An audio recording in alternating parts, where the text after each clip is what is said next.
Can you tell us a little about yourself? My name is Brenda Chiang. I am a substance abuse counselor. How did you find yourself in this line of work? It was a long journey. I started off because I am an addict myself, an alcoholic, and so I came to rehab because of my alcoholism. Actually, I came to rehab twice, and in the process, I just got very drawn to this career because of what it did for me. It gave me my life back, and with all this faith and that people had in me, and they really believed that every time, even when I relapsed, they would believe that you're serious about it and you're going to get back and you're going to be okay and you're going to be fine, something I couldn't see. So they loved me until I learned to love myself. And when I got better, it is just what I wanted to do. I said, this is the best thing anyone can do for anyone else, to give them their life back. And so I came here to work. I think it was the happiest day of my life. Did you need any qualifications, training, or experience for your job? I did a certificate course. I also went and did a higher diploma in psychological counseling, and then now I'm doing my diploma in SAPTA. So 2.5 years for the higher diploma in psychological counseling, half a year for a certificate in substance abuse, and another 16 months for a diploma in substance abuse, as well as experience in between. It's very necessary within the high diploma to do practicum, come back, finish. The substance abuse, if you do a block, you can do 2 weeks and then go for attachment 3 months and then come back and do the block. It's very, very important, I found.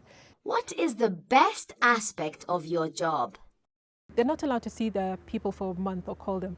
But after 1 month, when the people come in there, is this really this person? And you know, the change that they see.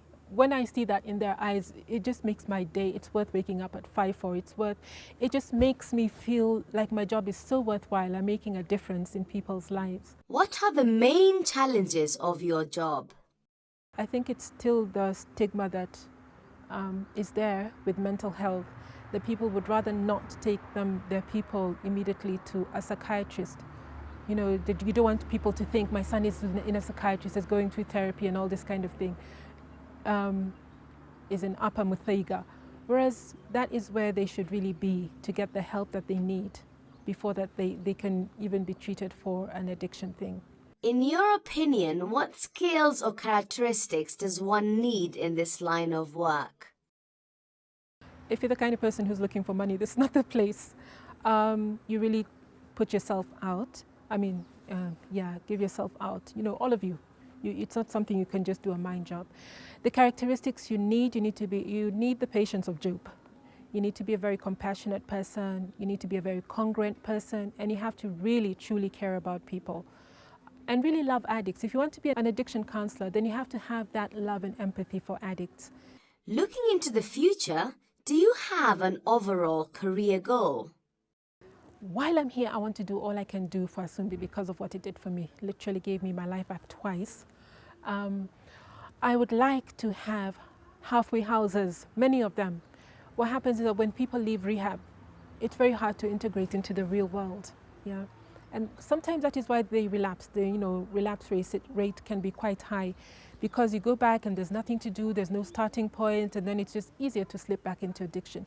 But if we have more halfway houses, a place that you can go and while you're looking for that job or while you're back in school, you have a safe place every day to come home to that still has the same program. You're reminded, you're helped, you're counseled, you still have the same healthy food, and you try and make your way in the world.